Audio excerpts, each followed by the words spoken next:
treasure up there. There's fossils in them there hills. Let's go!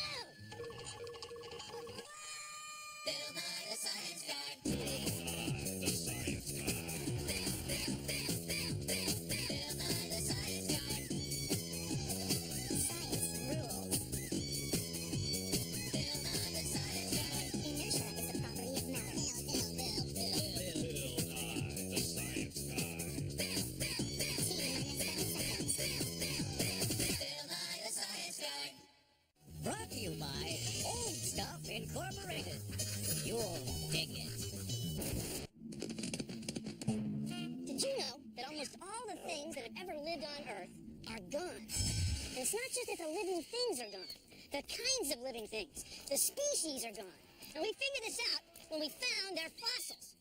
Fossils are an old Latin word that means to dig. Dig, so fossil this. Have you ever seen a three-toed horse? Well. Or a camel in the middle of North America? Or a rhinoceros in Nebraska? Can't say I have. Take a look at this.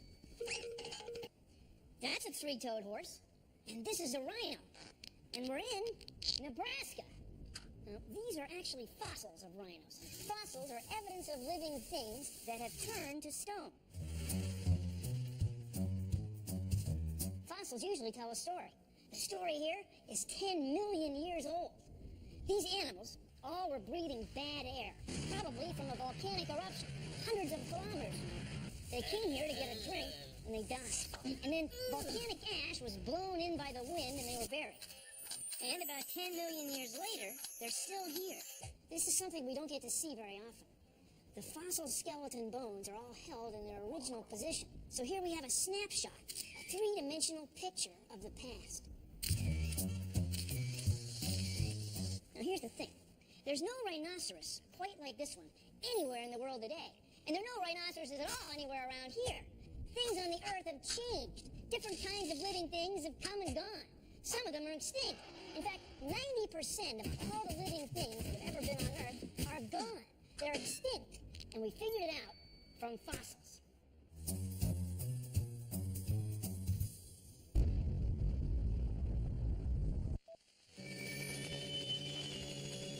I gotta go. Yeah, my trilobites here. Later. Okay, buddy. Cut it. You are dead. Don't mean that as a criticism. The fact is you died millions of years ago. But how many prehistoric living creatures just happened to get covered over with mud and then turned to rock that left an impression?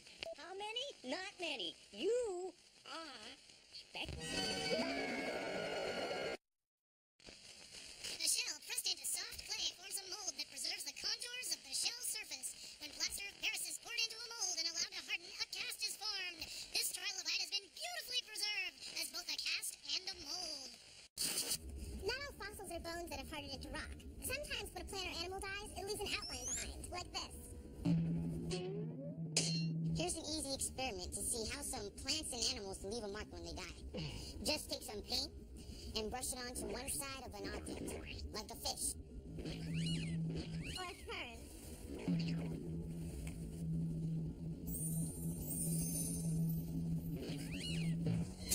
Okay, now knock it off. You're gonna spill that all over the place. Then carefully pick up your wet painted object of science and lay it on a piece of paper. Or a tile. Just like a plant or an animal that has died and left a mark. No. The paint leaves a trace behind, so it's just like a plant or animal that's died and left a mark behind. Anyways, it's just like a plant or an animal that has died and left a mark.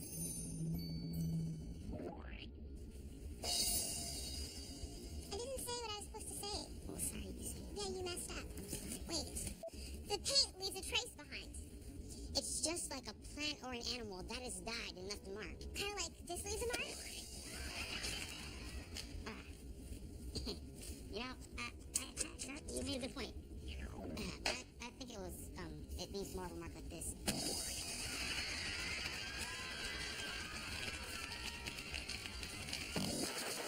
Those are bubbles of natural gas, so we call methane gas. Now, methane and gasoline and oil and tar, well, they're all kind of the same stuff. See, we're at the La Brea Tar Pits. At the La Brea Tar Pits. In Los Angeles, California. in the United States. A display has been built depicting this prehistoric pool of tar. And the tar has been here for a long time. 25,000 years ago. Animals Giant mastodon. came down here to get a drink of water, and they got Trapped in sticky tar. and their bones, their fossils, are still in there. Okay, the animals have gotten in the tar, they're buried, they've sunk. Then 15,000 years later, a scientist like you comes along Uncovering the bones of many different kinds of extinct animals. and digs up an oily fossil like this one. Preserved in their original condition by the asphalt-like material. Now this is a saber-toothed cat. You ever seen a cat like this? No, you're not gonna see one either because they're extinct, they're gone. But their descendants are still around, although they don't have teeth quite like this anymore, do they? From fossils, we have assembled a nearly continuous record of millions of years of life on Earth. Isn't that wild? It's fossils, it's evolution. Check it out. What does it look like to you? What do you guys think this is? Exactly. This is a stick, and it's all fossilized. It's rock hard. I think this is a pretty neat one. We're almost sure that it's a tooth from a saber-toothed tiger. So what we want to do is locate which layer your fossil was at, and where in relationship to the other landmarks your fossil is. Millions of years ago, this place was tropical, and these sycamore leaves fell off the trees, and then there was a big mudslide, and it covered the leaves, and then they fossilized. I think they have a tooth. It's either that or a rock. We use markers, like little tacks, to mark places where the fossils are so that the scientists know where to look for some others of that kind.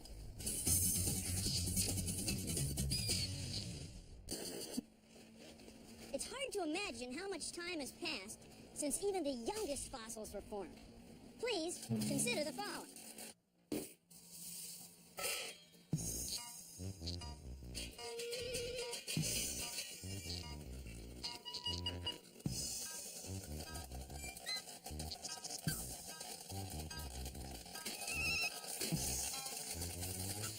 Now, if each popcorn kernel represents 1 year, well then, this many kernels would be the number of years that you'd need to get a PhD in, say, computational fluid dynamics. Now, dinosaur fossils are hundreds of millions of years old. I mean, hundreds of millions of years. That's way more jolly kernels than this. In each of these bags, there's about 5,000 jolly kernels on it. That'd be 5,000 years. That'd be as old as the pyramids. But that's not that much. I could eat this at a double feature. I'll bet you could. To get back to some of the oldest dinosaurs, we need tens of thousands of these bags. 150 million years. 150 million kernels of popcorn. It's enough to fill a whole boxcar. It's more than you can eat in your whole lifetime. Some of the oldest fossils are 3 billion years old.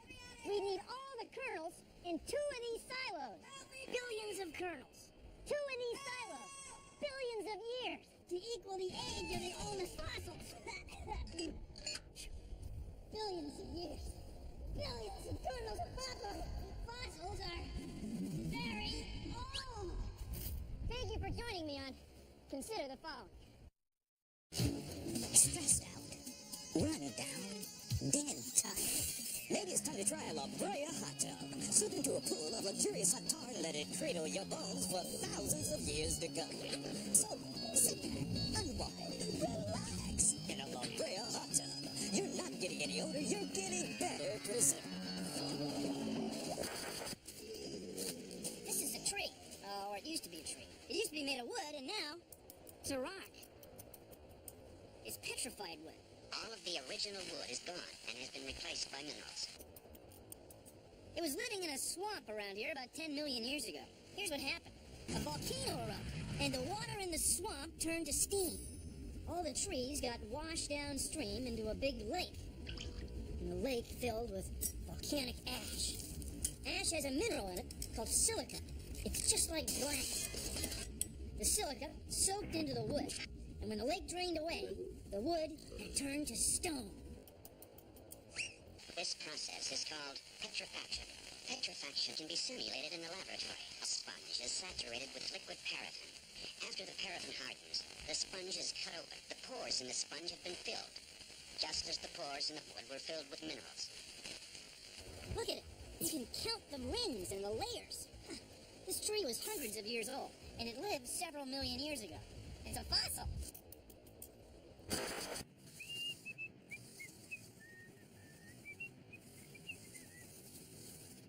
Some fossils were made like this. Yeah, they're traces of things that used to be alive. That's right. There wasn't a lot of wet cement around in ancient times, but there was wet soil and soft tree sap. So if a living thing made an impression in it, and it dried out and hardened, you might get a fossil. But most impressions get smoothed away or filled in over time. Hey, Suzanne. Yeah? Does that look like a Tyrannosaurus Rex footprint?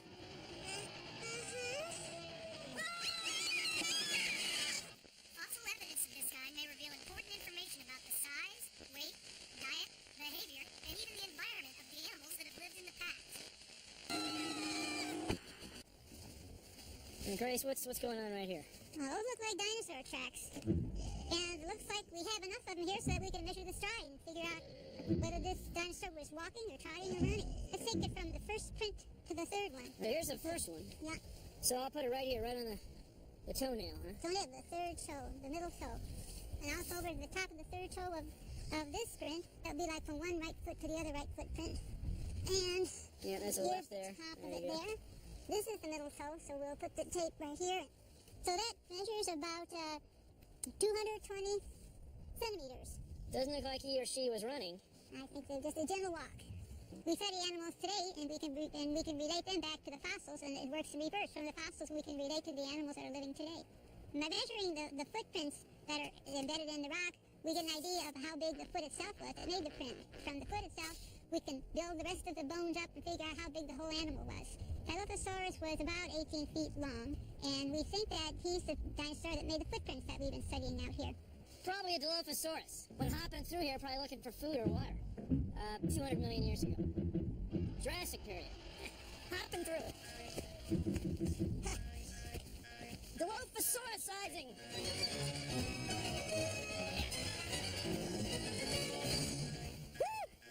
Nothing says loving like a fossil for anything that must be loving. Now you can make your own fossils right at home. Just get a dead organism, add soil, mud, ash, or amber. Then compress it, perhaps even freeze it or dry it out. And then wait thousands, even millions of years, and voila! Just like that, you've made a fossil. Nothing says loving like a fossil for anything that must be loving. From Extinto. How do scientists know how old fossils are? Well, we usually start by figuring out how old the rocks are around the fossils. See, fossils are usually found in sedimentary rock, which is laid down in layers, kind of like the layers of a cake. Yum. This cake has different layers. They're different colors and they're different thicknesses. In the same way, fossils are found in rocks of different kinds, and the layers of rock are different thicknesses. Now, here's the thing. If scientists find a fossil in one layer of rock in one part of the world, we might find that same layer of rock in another part of the world. So if we know how old the fossils are here, then we can figure out how old they are in another place. Now, in this cake, between the chocolate and green layers are where we find the fossils of rubber dinosaurs.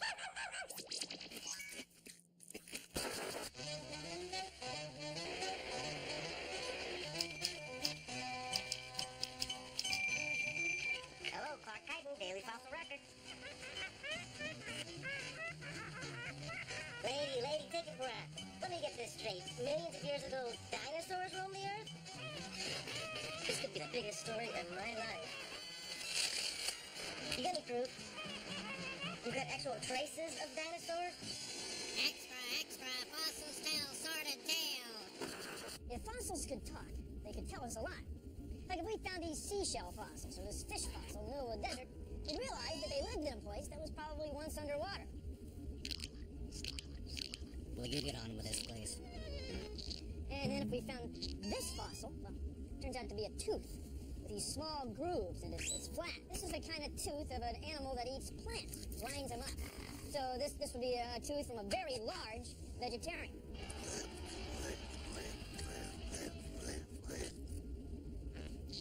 And then this was the tooth that's used for piercing, tearing, and ripping flesh. This was a tooth from a very large meat eater.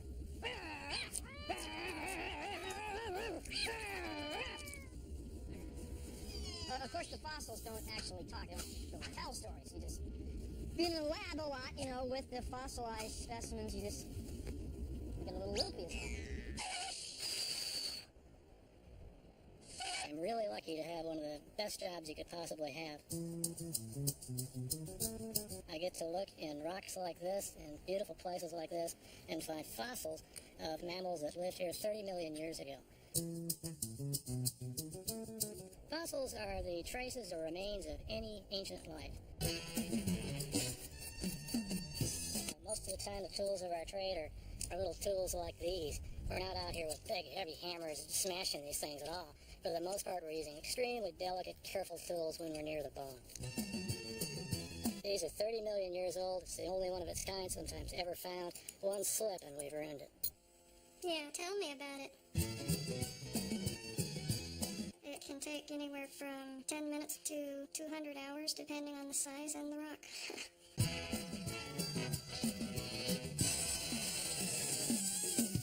With this one, we'd like to leave it in a lot of the rock to show how it was ripped apart by some meat eater. And it isn't a nice backbone with a skull and a tail and the legs. It's the backbone, a leg, a skull, another leg. So they're extinct now, but they lived very, very well for millions of years with other animals that they're also extinct. Fossils are used as guides to build replicas of ancient animals, showing how they might have looked when they were alive. This is a famous and important fossil, Archaeopteryx. The Archaeopteryx, meaning ancient winged one. Archaeopteryx means ancient flyer. See, it's a dinosaur with feathers. The light fluffy feather of a bird is closely related to the scale of a reptile. It was this fossil that made scientists realize that dinosaurs and birds must be related. The hard parts are preserved, the bones, but so are the soft parts, the feathers. Archaeopteryx. In fact, feathers have the same chemical composition as scales. So studying this fossil, scientists created this model. It's patterned after tropical birds. Scientists just made the colors up.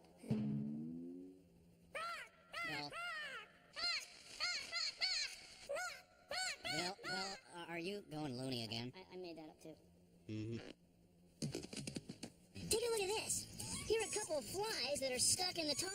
They're going to be fossils someday, just like those other animals. It's still going on. Don't kid yourself. Last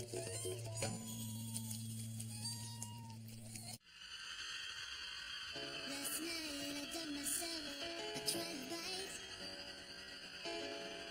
Not a rock, what's a lie?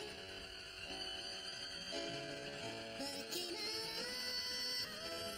alright, 'cause it's fossilized.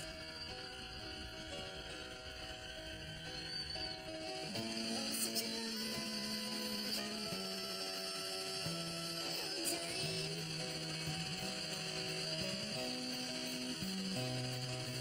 And I know that fossils take a long, long time to form before humans like we can find. Learn about the past and live on Earth. Yeah, yeah, yeah. I'm a fossil man. Fossil man, digging fossils about here at night. And I know that fossils take a long, long time. And I know that fossils take a long, long time. And I know that fossils take a long, long time.